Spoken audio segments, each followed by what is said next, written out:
And we're live. Welcome to Cranky Old Anglers with me, Mark, and Lyle. Sorry we missed last week, folks. Hopefully this is live. I think it is. It looks like it's running live. It says it is. It says it's running live. Let me see. Oh, there we are. Good. I can see us now. Hello, everybody. Yeah, I had something come up last week, so I apologize, folks. I'm kind of the reason why we couldn't do the show. It was last minute, but I appreciate you guys coming back this week. It's always good to see you. So this week we are going to talk about getting ready for fishing. Lyle, are you ready? I have. I guess you can't see it. My fly tying vise here. Uh-huh. You see this? Let me. Oh, look at all those. I can give you a solo. These are pretty tiny. Oh, there you go. I am getting ready, buddy. I'm getting ready. I have them in all colors, shapes, and sizes. It's crappy weather. There's nothing more you can do really other than get ready. I've relined a few reels. I have cleaned up a bunch of stuff except my truck because it's been snowing and crappy weather. But Mark, we got 65-degree weather coming first next week. I cannot friggin' wait. Let's see. The best I can do is 41 degrees on Monday up here, Lyle. I talked to our friend James Dockery today. I sent him a message. And I said, is the ice gone yet? Because I haven't been, there ain't no sense of going out checking these lakes because it's got ice all over. And he said, still 8 to 10 inches. And I'm thinking, geez, it'll take 2 weeks at best with the kind of weather we're getting ready to have just to get the ice off to where you go fish. And then they're going to be deep, probably deeper than I can get to unless I get the boat out. And I really am not willing to do that just yet. It's not that I don't want to take it out. I've got it in a storage unit to keep all this crap off of it. And if I get it out, it's going to get all nasty. And I got it all cleaned up. And I don't want it to get dirty.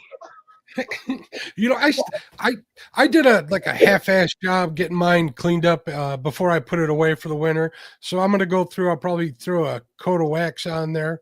Oh, look at that. It's hit 72 yesterday. 72, yeah, ain't that something? Oh, and we got to make sure we thank Joe Buck for being a member for 30. Absolutely. 38 months. That's fantastic. We appreciate it. And, you know, it's a privilege to have someone like him be part of our show for that long and support us like he does. He's a outstanding guy. Should be nominated for awards. We don't qualify for a lot of the awards because we're not catfishing place, but we have some of the greatest members. I agree 100%. Speaking of members, I saw Frank was out. Frank was out fishing on the ice. He had a whole sled full of bluegills. That looked pretty fun. Makes me want to get back out on the ice. I might do that next year. We'll see what happens, Lyle. We'll see. And just so everybody knows, if you see me turn my head, the stock car races are on tonight, and I am a stock car fanatic.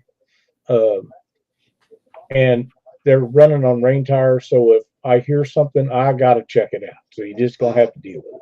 Make sure you fill us in if there's a wreck or something. Anybody that knows me very well knows that just about the only thing it'll keep me from fishing would be a Daytona 500, Talladega 500, but very few stock car races would. But that will get my attention pretty quick. You know, all you got to do is get one of them iPads that's got connectivity on it, 5G signal, and you can watch them while you're fishing on the boat, Lyle. You got to know how to do all that. I can walk you through it. That's not too hard. Me and Josh will take good care. I had a friend of mine that I worked for. He got me my first job at a car dealership. And after years and years of us knowing each other, I went to work for him. And I told him one day, I said, Bill, you might as well sell your tools. They're just rusting up sitting back there. You never use them and don't want to use them. He said, I ain't learning none of this new stuff. That's why I have you here, so I don't have to do any of that. Well, that's how I am with new stuff. I don't want to learn it yet. And I dropped my phone in the water last fall. You remember that? Yeah. supposed to be the exact same model, just instead of the 15 is a 16. They ain't the same. They ain't the same. You gotta learn them bastards all over every time you get a new one. It's a bunch of crapola. You know what's funny, Lyle? A couple of years ago when we started the show, I'd be laughing at you, but every year I get a little bit older, and I can almost relate to you 100%. To be honest with you, I understand. It's getting there. Let's see. To be honest, I've been cleaning up or putting away and or putting to bed a lot of my hunting gear. You know, going through my rifles or my rifle, cleaning it up. I did the maintenance I needed to do on my crossbow. Today I packed away my trail cams. You know, in those Harbor Freight Apache hardshell cases are kind of like those Pelican cases. I packed them away in one of those. I think your mic's still off, Lyle. Your mic is still off. Still muted. Sorry. There you go. Yeah, I had a couple of those Apache cases laying around that I used to use GoPros and stuff. So I got that all packed up into there. My game cart, I got in my garage, I have a kayak hoist. When I had my kayak, I used to hang it up off the ceiling. So I figured I'll just use that to store the game cart up on the ceiling. So I'm going to do that tomorrow, and I'll be all taken care of, and we can start getting ready to fish. I got a couple of rods and reels that I need to set up and put line on and yada yada, make sure all my leaders are tied, ready to go. So I need to switch over in my I got a combo of St. Croix rod with an old Stradic reel that I had that I put on there. I need to definitely put I'm going to put lighter pound braid on there. Right now, I'm running like 20-pound braid, but I was running 8-pound leader. And that worked for now, but I think I need to go a little lighter. While we're at it, what do you say I say hello to everybody? Fishing? No, that's for walleye fishing. Oh, walleye fishing. Okay. That's my walleye rod. My crappie stuff, I'm pretty much set with that. I don't think I'll be changing much line today. Let's say hello. We got to say hello to Joe Buck. Thanks for being a member, Joe Buck. We appreciate you once again. There's Butterflies and Sunshine. How you doing, dear? There's the great Miss Cindy Stokes. How you doing, Cindy? Cindy's got an icon next to her name. I can't tell what that is. Well, thanks, Cindy. There's Greg Burgess. What's going on, Greg? Heather Stokes in the house. How you doing, Heather?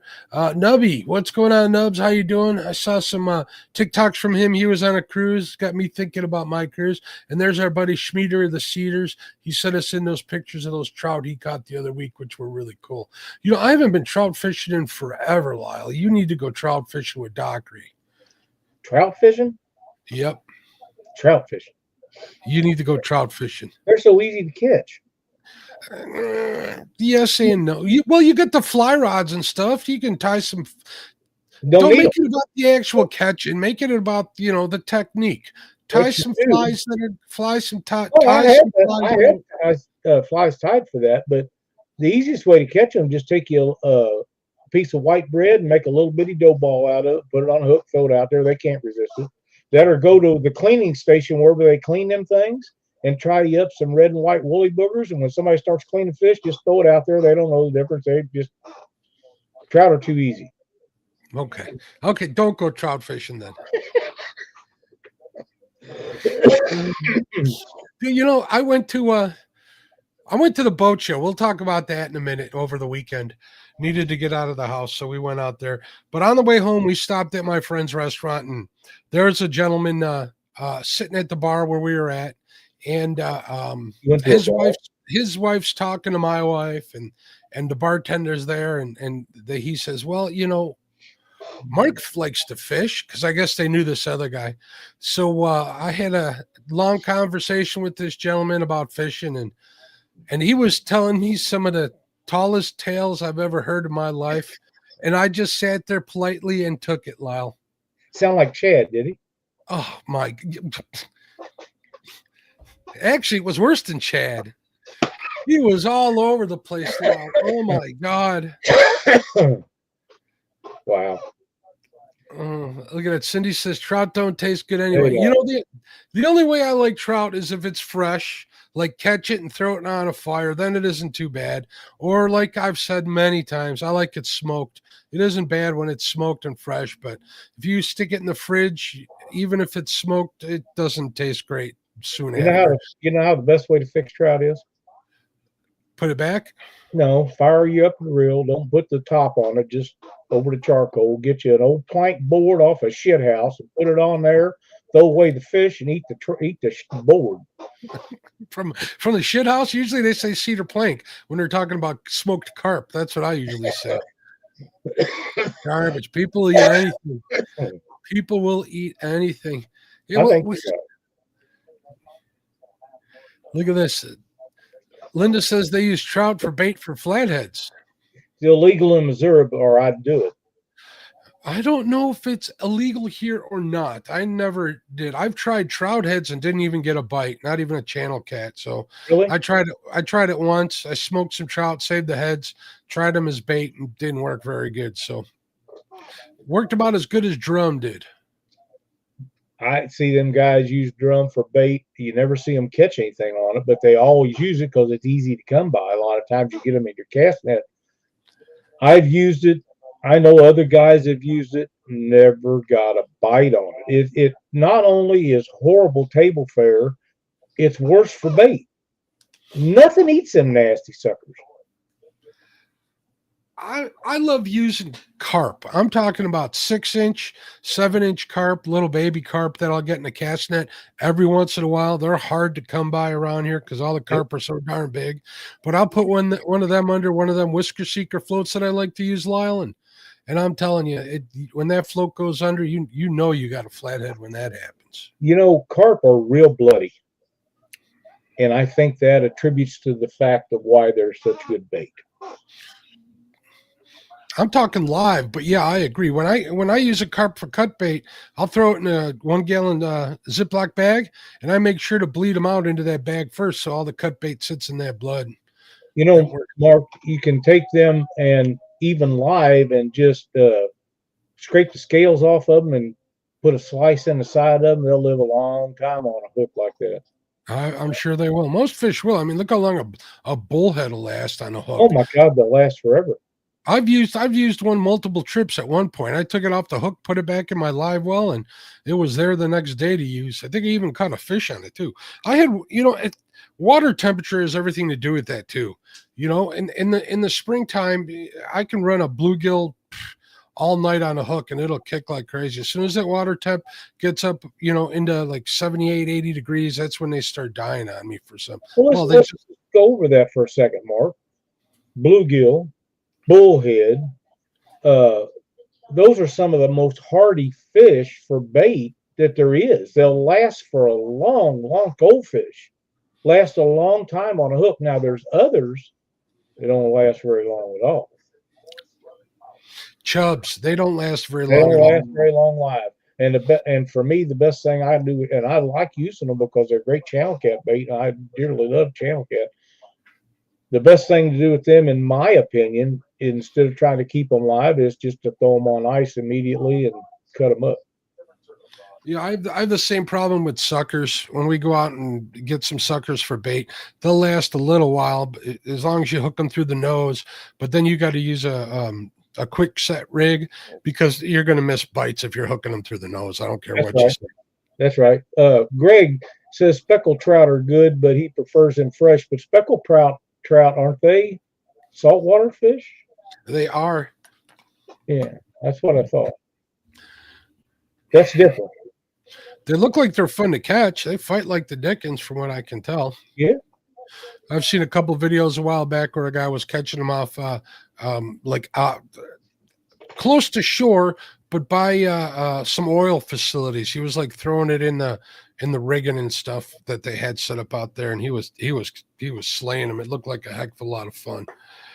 I'd like to go out sometime and fish one of the oil rigs.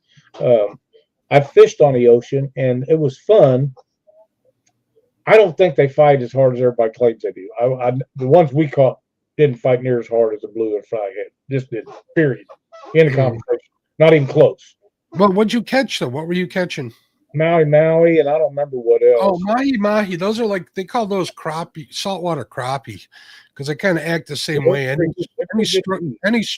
Any structure out there, and your chances are Nubby would know. He fishes saltwater. If I've got the chance to go ahead. I just know by what I've been told and what I've seen. If I get a chance to go again, I want to catch some of them. What is they catch all in around in oil rigs all the time? I can't think of the name. I had it on tip. Groupers, right? Well, they catch a lot of groupers, but there's another kind. It's a tuna. Oh, the bluefins, yellowtail, small ones. They wasn't very big.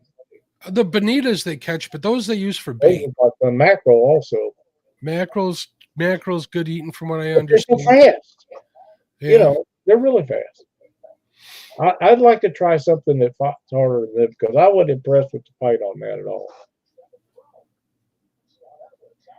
Look at that. Nubby says we had a big speckled trout kill here with the cold water.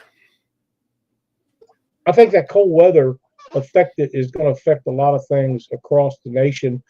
And in my opinion, for what it's worth, I think there'll be a huge shad kill this year. We're definitely going to find out here in the next couple of weeks. Yep. If that's the case, I'll be using cut shad for sure. I'll be picking them up off the shoreline and using them. I've done that many, many times. Well, the best way to use them, and it's hard to keep it's hard to keep shad alive. It can be done. It's harder to keep skipjack alive. But if you can keep them alive, the very best they are is to slice them up alive and use them. If you're going to use it for gut bait, that's as fresh as it gets. Yeah, if I would do anything to have one of those bait tanks in my boat, but my boat's a little small to be having a big old bait tank to keep shad alive. Yep. But I'm a firm believer, if you can have live shad on a hook, you're in business, man. Especially in the winter. Yep. Well, even in the fall here, I know guys that catch them on those big, like 12-inch shad on live, fishing those live. They catch them all the time.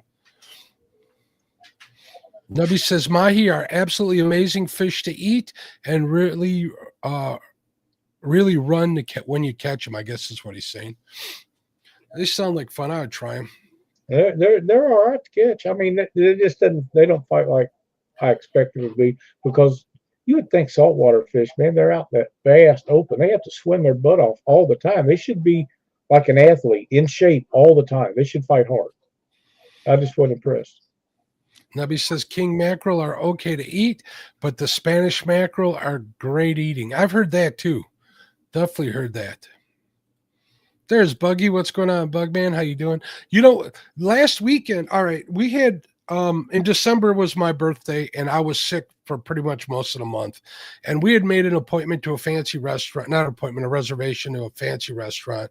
And we had to cancel it. So we went, what was it, 2 weeks ago, I think? Yeah, 2 weeks ago, the week before the last missed show. And my friend Bernie, who was with us, ordered the Chilean sea bass. Lyle, it was delicious. It was really, your mic is still muted, by the way. That was probably that was the best saltwater fish I ever had and I haven't had many, but it was good. Cindy and I went to this resort, place I worked sent us down there at the time, down in Cancun, one of the places, someplace way out in Mexico, way down. And we was in this resort, and then part of the package for me was a fishing trip, and we went out on the boat, and she caught a really nice one, and we brought one or two back in and took it to this resort, and the chef prepared it for us. It was really good. When we go up to Alaska, like I said, I got that charter already set up for halibut and rockfish. So hopefully we'll be able to find out how those taste, because I've never had halibut. I hear it's really good. So I hear it is too, and I haven't had it either. And I can go anytime I want to go, but I got to go to Alaska and stay at my friend's house up there to go. But if I go to Alaska, I want to fish the Kenai River. It's just the way it is.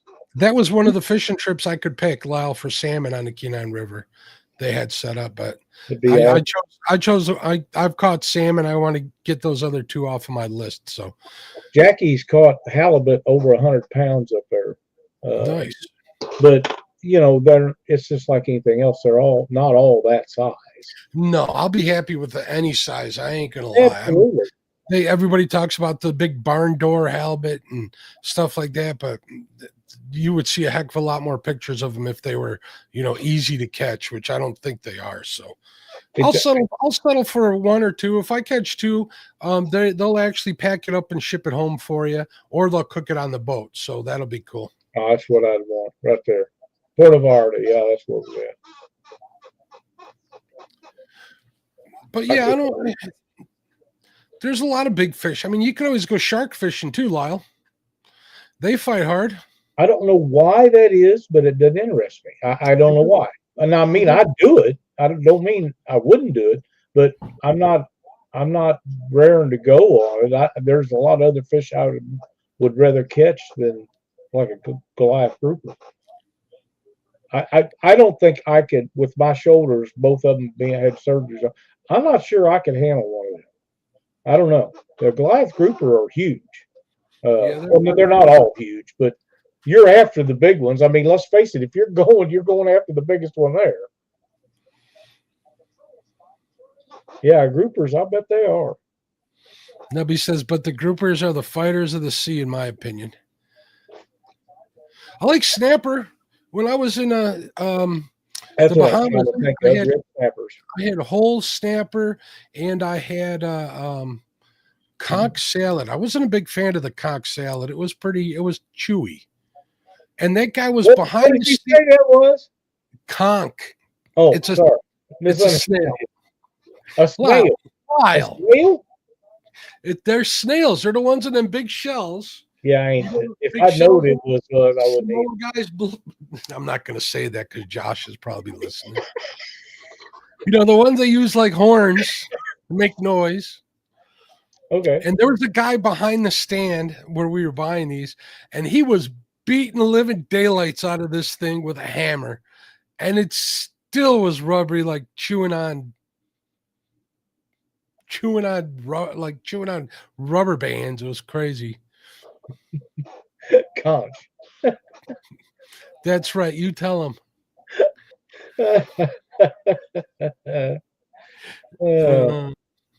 When we changed the name of this, we never said we was going to stay online here. No, I hardly ever do. Jeff says saltwater jumbo blues. We'll give you a workout. I think he's talking about blue tuna, bluefins. Bluefins. Tuna would be fun to catch. They look like they really fight. And I ain't gonna lie, I wouldn't mind catching a marlin or a sailfish. I think that'd be fun to catch, but that's out of my pay bracket. Them charters are a fortune. We were looking into it the one time after a show, and it was like $30,000 for the week. Oh wow. Yeah, but you live on the boat and they feed you 3 meals a day. So I'm going to live on a boat. I'm going to Amazon River and I'm staying on one of them houseboats so they can take me out and catch them red-tailed catfish every day. This is there was trips outside of Brazil. There were trips outside of Spain. I think there's a couple other locations. So it would be an adventure. That would be one of my lotto trips. If I disappear from the show one week, you guys know what happened. You look for pictures of me with a big old sailfish. Well, yeah, I understand completely. When we was down Port of the Arctic, there was 2 or 3 boats that was taking people in that was sent down there to this resort from the organization that we all dealt with. And I was supposed to go on one boat, and the guy that worked for the company I work for was in a wheelchair, and he was going out on another boat. And I went on the boat with him so I'd keep an eye on him and his wife, him being in a wheelchair. I thought that was what I should do. The guy that went on the boat that I was supposed to be on caught a 7-8 foot sailfish. Giant. It was huge. Now he would come in blowing about that thing. He was just ecstatic. It got showing me pictures and all the stuff, and I thought, yeah, well, I still think I did the right thing. But anyhow, we all caught fish, and we had a great time. It was a lot of fun. But that was good eating. It really was.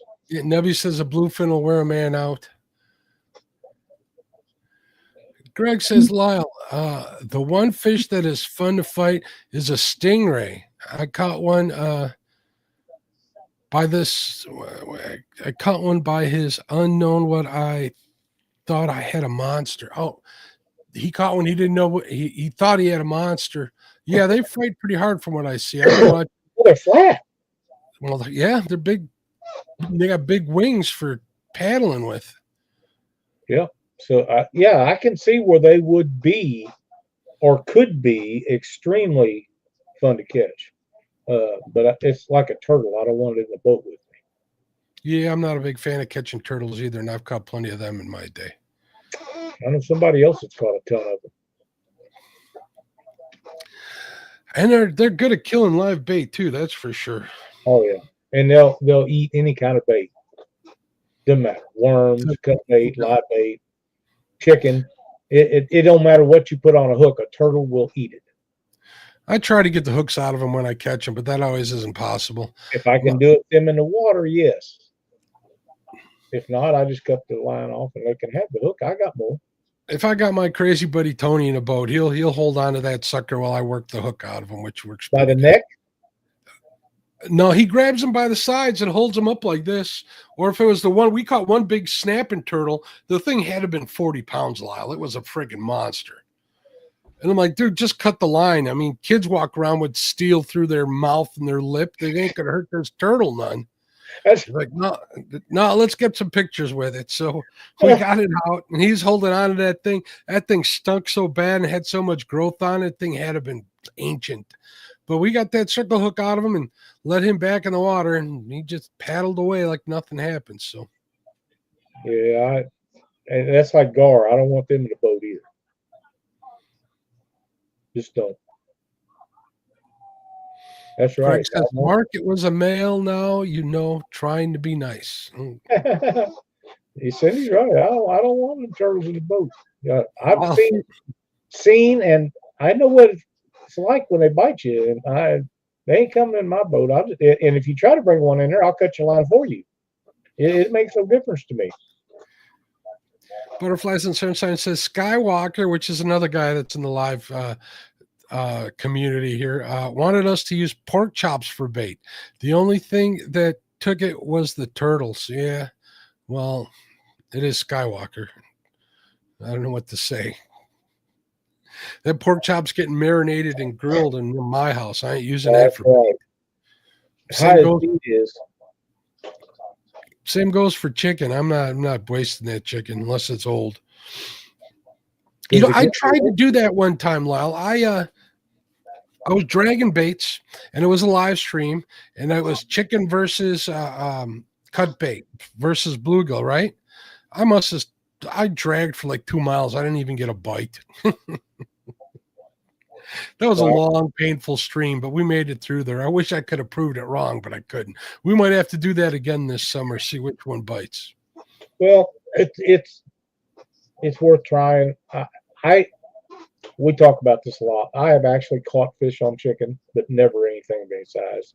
And there's a guy that makes videos out in North Carolina, and that all he uses is chicken, and he claims he's catching all these big fish. I'm saying bull butter. You don't get giant fish every time you go out on a chicken leg. He's full of shit. That's all there is to it. Yeah, a fisherman full of shit? Come on, Lyle. Say it ain't so. That one for sure. Of course, I've told Dieter he's full of crapola a time or two, too. No. But him and I have fun with it. You know what I mean? Yeah. I give Dieter some hell, and he gives it back to me, too. So, well, he ain't going to let you get away with it. No. He's trying to get – we're not going to get into all of that. There's people say things just to say things online, because you'd be surprised, what what reactions online do as far as algorithms and monetization and things like that. So just remember that, folks. Don't always take it to heart. That's right. That's exactly right. You got to be kind of thick-skinned to do live stuff. You really absolutely you do, or to be online and put yourself out there, because people are going to give you some crap. You know, back to the boat show. Now, this is a good segue to that. I went to the boat show. It's been a while since I did anything because of winter. I've been hunting and stuff, you know, so it's been a while since I had anything on my channel. I got recognized by like 5 different people while we were there. So that was kind of cool to happen. And that just shows you people I've never seen before, people who don't chat in the lives, things like that. It just shows you kind of the reach. I was kind of, you know, taken aback by it, but they were looking forward to seeing me fish again this year. They kind of told me that I should do it. So we definitely might. I also got reached out to by some other people. We're going to keep that to myself here that might make it worth my while a little bit. So we're definitely going to get back out on the water. And do at least some live fishing, if not video. I'd like to go straight and do some videos and stuff, but that editing's such a task. I need to get off my lazy ass and just do more of it and get better at it. That's the only way. The problem with going live for me, and it must be the state of Missouri, because it doesn't seem to matter where I go, where the fish are at, you have no phone signal, and where you got phone signal, you're not catching them. And for some reason, other than the big rivers, now you can go on the big rivers and generally come up with some places to go live, but most of the lakes have horrible cell phone signal. Truman, Lake Ozark. Lake Ozark is one of the better ones, but you got to fight all the boats. Truman is one of the greatest places to fish. Horrible phone service. It's just horrible. And most of these little conservation lakes are like that I've been fishing. And Mark Twain, they're all the same. Well, you know, if you got good signal, that means you're in a dense area. And when there's a lot of people there, the fishing isn't as good. That's so right. that could very well be why fishing is good where there are no signal. Now, I've been giving that a lot of thought too. And actually last night I was looking into that Starlink to see if it, you know, it would pay off. And the prices dropped down to some, and their plans, they've doubled the bandwidth or doubled the amount of data on the lowest plan, which makes it pretty interesting. I don't know if I'm going to go that route yet, but I definitely think about. How does it compare to a regular phone plan? It's all right. Here's the deal. What I was seeing was $199 for the dish, right? Which isn't too bad. And then it's $50 a month for 100 gig of data is the deal they have going on now, which isn't bad. Now, the upload speed's only like 20 to 25 megabytes. And I did some research, and StreamYard claims that all you need is between 12 and 15 megabytes to stream 1080p. So it should work. I know Chris has it and a couple other people have it. So I would probably talk to them first, but we'll have to see what my plans are for the year. So, but yeah, I've been considering it. There was one of the things I've been doing to get ready for the fishing season is make sure all my gear is in order. I've been looking at a larger power, one of them solar generators, they're called. Actually, you know, they're those battery packs and things like that, just to have the gear that I need to make as seamless a stream as possible. So we'll see what the plan is. Are you reading it? I want you to read that for me, Lyle. Oh, I'll read it. Okay, Mark, I will spell it out. Stingray males have testicles. I'd had him hooked by one. He didn't like it. I wouldn't like that either. Really? I'm shocked. I would not like that either. Oh, my God.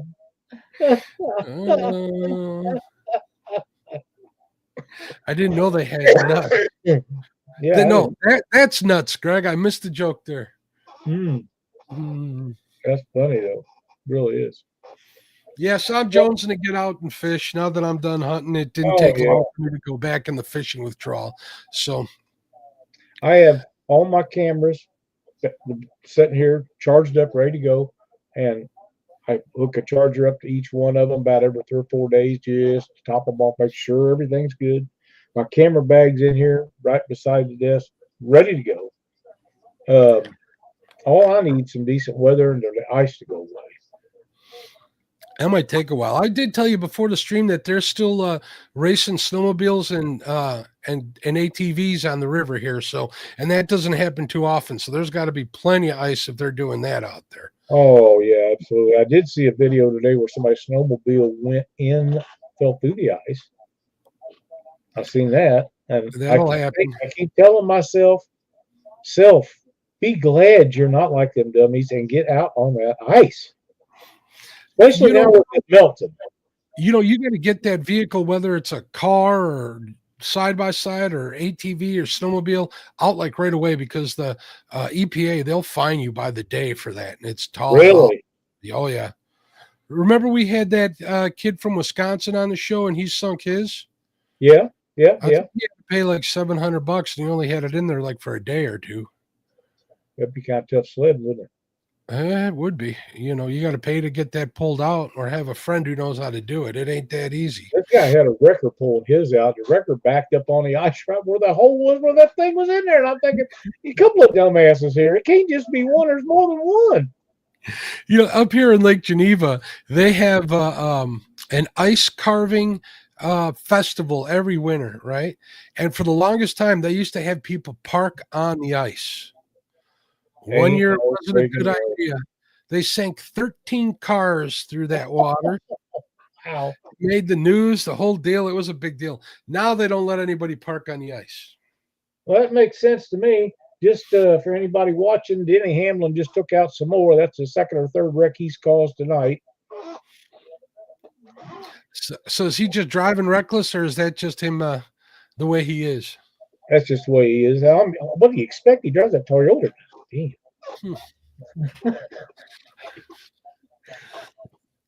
You're lucky your daughter Betty isn't in here. She'd give you an earful for that.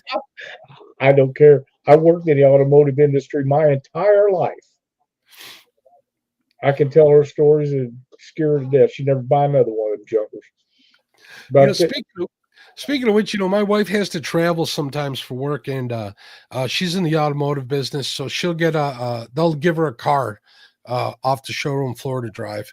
And this weekend she had one of them Toyota Siennas, a minivan, right? And I hate the minivan, but it was a hybrid. That thing was getting 35 miles to the gallon, Lyle.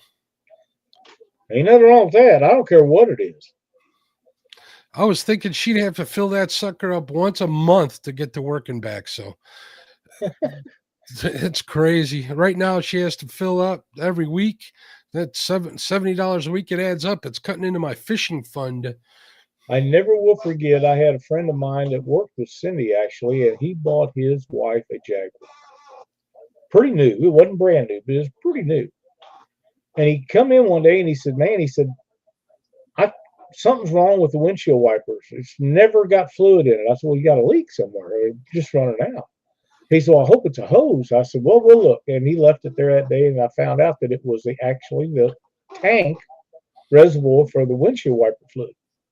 He come back in, and I said, I found your problem, Dave. And he said, what is it? I said, it's the reservoir for that. He said, well, it's just plastic. I said, yeah, it's just plastic. He said, can you get one? I said, sure enough. He said, how much is it? I said, $700. This was 20-some years ago. Yeah. $700 for a plastic windshield washer tank. He said, I ain't doing that. And I said, no, I didn't figure you would. I got it off with epoxy on it now, inside and out. We'll see if that works. And it did. Yeah, I was going to say, get the JB Weld out and you'll be in good shape. In fact, I'm not sure that's what we didn't use. It was some kind of two-part epoxy. But we put it on the inside, roughed up sandpaper, got it on the inside, and scratched around in there, put it both ways. And last I knew, she was still driving it, and it was, I ain't seen him in a long time, but he didn't think $700 for a washer tank was worth the dough. Rather pay you an extra $100 than have to pay $700. That's crazy. Well, he was a pretty good guy, so I doubt if I charged him that much. Basically, that long ago, Everything's getting, well, we can talk about that some more, but like we always do, but everything's getting stupid expensive. So it is. That's too bad. I'm already coming down. Yes, it is. It absolutely is. I'll tell you what, gas, I think gas is like $3 a gallon here, which is cheap. 258 here, and I have heard different stories where it's been way cheaper than that at different places. But compared to what it was, I'm not going to complain too much. I'll complain, but they can still sell gas 35 cents a gallon if they want to and make money. They just don't want to. Yeah, I'm looking right now with diesel is $3.45 a gallon, which is cheap compared to what it was. That's like $1.20 cheaper. Look here, fishing and stuff has made the show. Glad to see you, buddy. Great video he come out with about a bait tank. If you guys haven't seen that, you need to check that out. He done a bang up job on that. I'm very impressed with the way it come out, and check it out. For somebody for a small bait tank, that's really good. How you doing, Keith? Cranky Mark, you like that? How come yours doesn't say Cranky Lyle? I'm Mister. Mister. He's my friend. I haven't seen Keith in a few years. We need to get together one of these days. He is so knowledgeable. Probably my favorite YouTuber of all times. He's funny. He don't do stuff that irritates me, and he's so knowledgeable about so many things. Just a super nice. If you ever get a chance to meet Keith, you'll fall in love with him. He's just a super nice guy. I got a chance to meet him at CatCon, and he was definitely a gentleman. And I believe the next year he actually tried Jody's catfish. He's a brave man too. I guess so. Oh man. Man of his word. He told me when we met one time at Catfish Conference, he said, I kept trying to get him to do a show, and he didn't want to do live shows on Catfish Weekly. And I said, that's fine. He said, but if I ever decide to do one, he said, I'll contact you. He said, I won't do one with anybody else, so I'll do one with you. And it was several years later, he said, I'm ready. I said, okay. And we done one, and we had a great time. We've always had a great time when he's a guest. He's an outstanding guest. Like I say, very knowledgeable. I need a shirt that says Cranky on it with that image. I think that would just be friggin' awesome. There you go. We'll get some of those. Now I'm going to upset some people here, Lyle. You ready? I'm ready. I think all those fancy fishing shirts that these guys wear, are they called fishing jerseys with all the logos and stuff on them? I think they're the ugliest things in the world, but we should get some of them made and have like Cranky Lyle and Cranky Mark on the back. Well, I'd wear it. Man, things remind me of a trapper keeper back in junior high. No kidding. You guys might be old enough to remember what those things were. I remember when it come out. Mine had a big STP sticker on it. Did it? Oh, yeah. Mine had probably some heavy metal band names all over it. So I'm doubting if they still make STP, do they? I don't know. I haven't seen it in a long time. They still make Lucas Oil. They were at the boat show. Oh, back to the boat show. The there were some big boats there, Lyle. Really? Yeah, I found my dream boat. It was only $765,000. Did it have built-in rod holders? It did, and it had a queen bed in it, and a small little kitchen area, and a bathroom. It was sweet. And it had twin 350s on it. I'd love to buy gas for that. Yeah, if you could afford that boat. I was talking to somebody who's got a 40-foot, what is it, Grady White? Does that sound right? Yeah. A guy I know, a friend of mine, has one that he has down in Florida. He's fortunate enough to have a family member who lives on one of the channels down in Florida, so he just keeps the boat down there by their place. But he was saying it costs like $900 a month to store your boat at a marina. Wow. It's just a store, and he says it costs him. I should ask him how much it costs him to fill that boat up. I have no idea. But he's running twin 300 Yamahas on the back of that, so that's got to cost a pretty penny. Heather, Keith has a little cartoon character that he incorporates into his videos called Cranky, and you have to watch one of his videos to see the image of it, and listen to some of the things he says. He was cracking jokes the other day. I totally forgot about Cranky. Cranky's a blade bait, a Rapala crankbait, or Like that, yeah. blade bait, if I remember right. And big teeth. He smiles a lot. Yep. That's a great thing. Cranky's the king of dad jokes, that's for sure.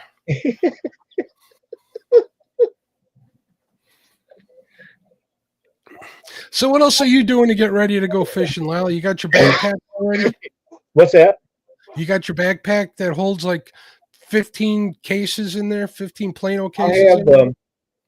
I have a couple of tool tackle bags that I want to do reviews on as soon as it gets ready. One of them is a big one that holds 3700 series boxes. I think 7. Plus other storage things. And then I got one because I'm doing so much walking down on these public docks that has wheels on it. I'm really impressed with that. So as soon as the weather breaks where I can do it, I'll get some reviews out on them. How much of that tackle do you use when you're out fishing? That's the magic question right there. You haven't evidently watched any of the videos I put out. I'll open them up and string all them boxes out. And if I'm catching fish, I'll never open them. If I'm not catching fish, I'll have them all open. I'm switching stuff there. I take 5 to 7 rods down to that dock with me, all with different stuff on it. And if none of that's working, we start retying right away. I go down and catch fish. I've done that before to my boat. I'll go through like all my compartments, right? Pull out a Plano box and say, well, I haven't used this since I bought it. I haven't used that since I bought it. Hey, Solo Texas Adventures. Good to see you in here tonight. Let's go down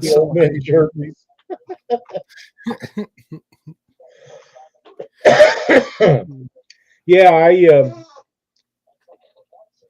the jigs and stuff can get the weight in, put a lot of weight in. You get 3700 series boxes full of jigs, and I mainly use that for storage. He is a smart aleck. My wife treats me like that too. But that roll around one, it's really nice. And like I say, as soon as the weather breaks where I can do it, I'll get some reviews on them, and we'll go through that stuff. But I've opened up all the boxes, sorted them out. Or, when you get in the heat of battle catching fish, I'm going to throw the ones you take off in the wrong spot. I like to keep mine organized, everyone in a different spot. And I've been going through them and getting them lined out and cleaning stuff up. One of the lakes that I go to has got quite a bit of gravel road to it. And you know how the bed of trucks get when you drive down gravel roads. Dust rolls in them. No matter what you do, you can't stop at all. And they get dust all over the bags. I wipe them all off, vacuum them off, and clean them all up. Like I say, I put new line on some rods and reels. One of the other things that I've done to some of them that I haven't brought others in to do yet is dish soap and water, and when they dry, car wax. When you're fishing, you get slime on your hands, you get fish scales on your hands. If you're catfishing, you get bait or slime or whatever.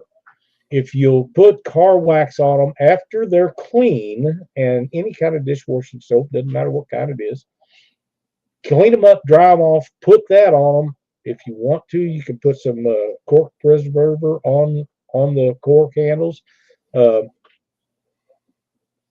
Clean everything up, and then if you want to car wax that other stuff for a long time, it'll come off a lot easier. If the longer you don't do that, the harder that stuff is. Some of it will stain your finish on your rod. And I don't have as many people wanting to see stuff now as I used to, but I still got a lot of guys that come down and say, hey, can I see your rod? I'll show it to them. And I don't want to hand them something that's all hogged up. I want to look decent. So, yeah, I got some catfish rods that got shad scales on them, probably from 2012. Yeah. Caked on there. So yeah, that might be a good idea. Even using like a quick wax, I bet it'll work pretty good. Having a rod building lathe, it doesn't matter if it's cork, EVA foam, it doesn't matter. I can chuck that baby up and take some sandpaper and whatever's on the grips, run that sandpaper off while it's spinning, and it looks brand new.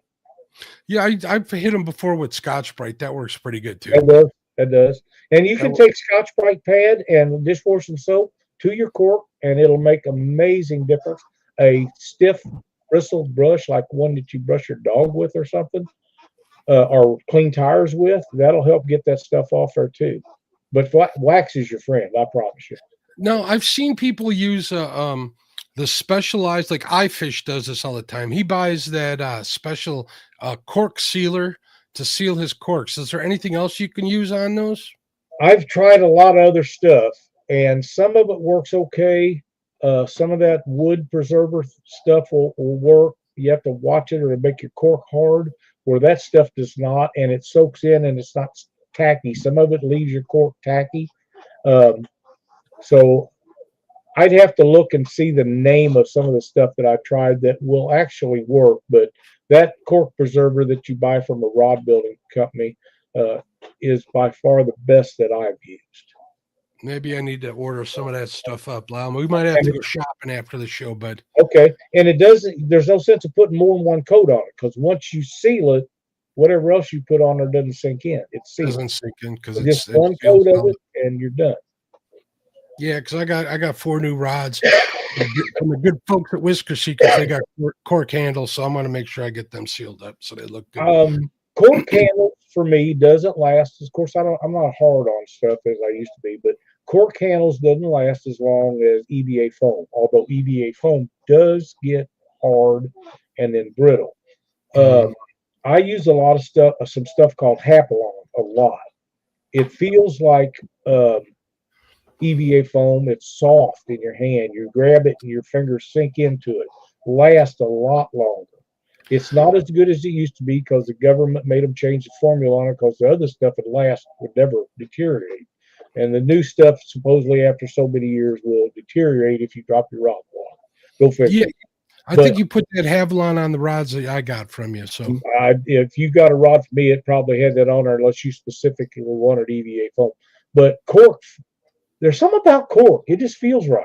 It feels right. That's what I was going to say. It's just, I like the feeling of cork. Maybe it's just because that's all I ever fished with since I was a kid too.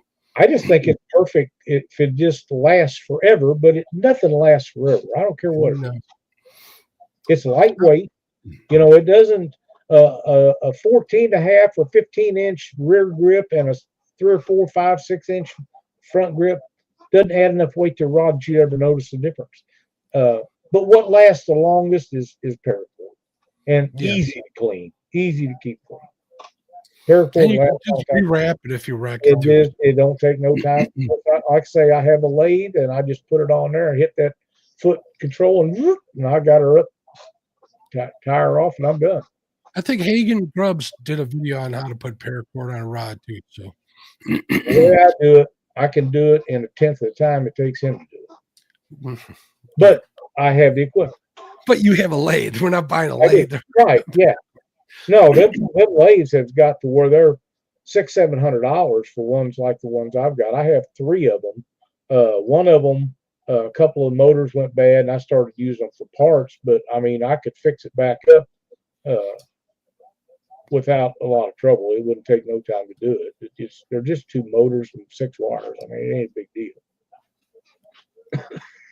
You know, and also what I'm thinking too is the way people go through rods these days. They'll buy new rods just to change colors, match their. A lot of people do, yeah. Match their outfits, yeah. Or somebody comes out with we won't name any brands, but someone will come out with a new color scheme or something, and they got to have it. You know. Yeah. Hey, whatever makes you happy. A lot of these companies, their color schemes come from custom builders. A lot of them come from custom builders. Because those guys, and I've got some people that I know that's been building rods a long time. I used to do a lot of weaving. I don't see well enough anymore that I want to do it. It's not that I can't do it. I just don't want to.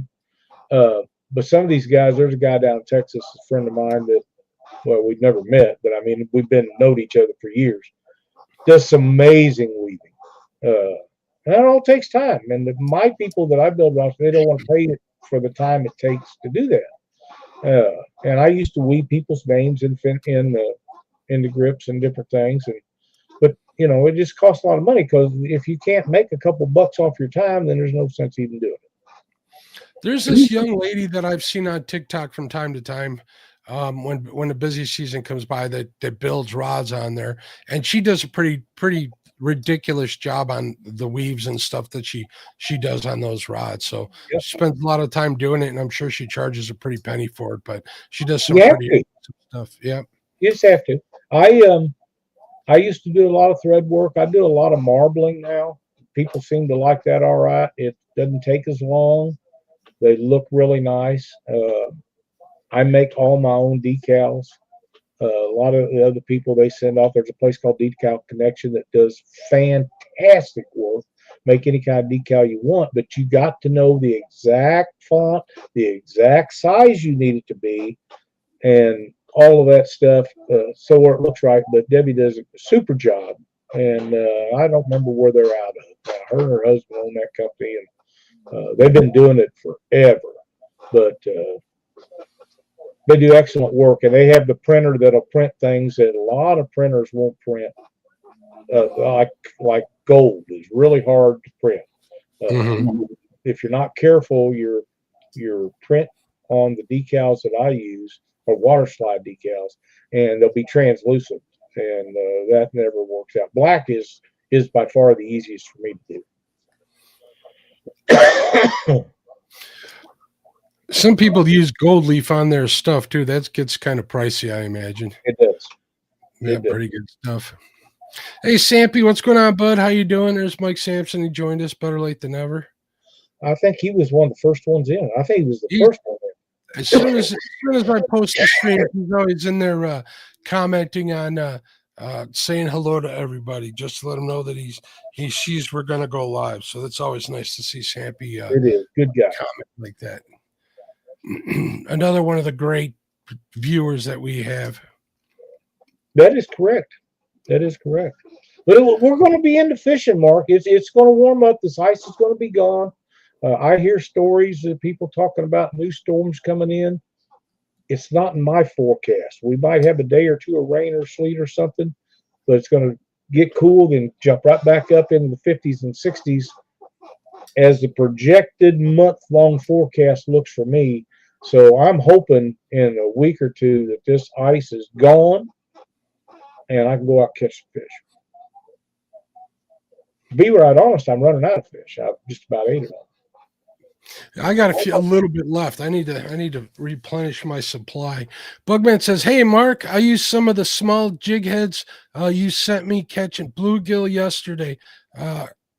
Got about 12 himself. I'm glad they worked out for you. Those little jigs will work great this time of year. 100%. Absolutely. You know, I haven't poured many jigs. I haven't poured jigs at all this winter. I've been busy doing other stuff, but I did check my supply. That's one of the things I was doing while I was out in the garage. Is checking to see what I need to replenish for the year, and I seem to be in good shape. So I was obviously checking my leader material, jig heads. Were there any colors, any plastics that I needed to order? So I do have a short list. I got some Charlie Brewer stuff that I want to order. That I'm out of. They got a color called Mardi Gras, which is a clear color with a bunch of different color flake in it. That seems to work really well in a paddle tail. So I got to order some of those. I got like 4 jars of Berkley Gulp minnow, so I'm set for that for the year. I made sure to check that like one of the first things. So I'm in good shape as far as the supplies go. I just got to go through the boat and put everything back where it belongs. And like you were saying, you like to make sure you put the stuff back where it belongs. I'm guilty as hell for just throwing the stuff back in there and say, I'll get it later and never getting back around to it. So I will mention that Little Miss Bacon Baits, I talked to her today, and I'm getting ready to get she has some color shift baits coming out. Look pretty nice. And she's got a bunch of new stuff coming out. She's running some super auctions right now on stuff, and you can pick those different things up from her online on Facebook. She's running these auctions. A lot of times you can get them way down the line, especially this time of year. And this is the perfect time to get them because that way you can have everything ready to go. But this color shift deal she come up with, I'm kind of interested in seeing what that looks like in plastic. That ought to be real good. Above 70s. That'd get rid of that ice. Yeah. Look at that. Tyler says it's going to be 72 on Monday. I think Tuesday we're supposed to have, what is it, 67?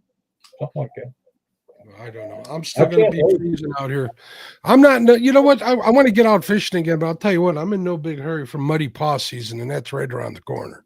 It is. It is. I tell you, the best thing to do is just have a towel there and wipe their feet off when they come in. That or put shoes on them, and that would be funny.